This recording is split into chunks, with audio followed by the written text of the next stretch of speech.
আচ্ছা আমি আপনারে একটা প্রশ্ন করবো, মন থেকে উত্তর দিবেন। হ্যাঁ, বলেন। আজকে যে আপনাকে বাসায় আমরা আইছি, হুম, সবার কাছে কোন যে আপনি খুশি না বেজার আমরা আইছি দীক্ষা? আমি বেশি খুশি না, বেজার। কেরে কেরে?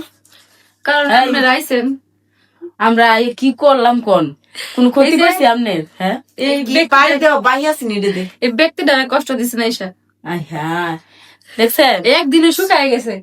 আরে সুমায় ভাবি আমরা ওতে খুশি না। খুশি না আমরা। আর এটা দিয়ে বলেন। মাইক্রোফোন না আমি বলি, বলেন এখন আপনার কোন জায়গায় সমস্যা এটা কমান। শুনেন আমি একটা সত্যি কথা বলি, সুমায়া ভাবি মন থেকে অনেক অনেক বেশি ভালো। আপনারা যারা কাছ থেকে না দেখছেন তারা মানে বুঝতে পারছেন। আর যারা না কেউ আয়েন না, মানে তাইলে সুমায়া আপনি ভাবি কি লাগে সবাই দোয়া বুঝাইতেছেন? করবেন যেন সারা জীবন এক এরকম মিনিট, অহংকার মুক্ত আপনি থাকে। কি বুঝাইতে এটা একটা চাচ্ছেন? ইবলিশ। হ্যাঁ, এটার লাগে কথা এই বলা কাজের যায় না। ভিডিও আমরা বাসাতে থেকে গেট আউট। কাজ যে খুঁজে কেন আজকে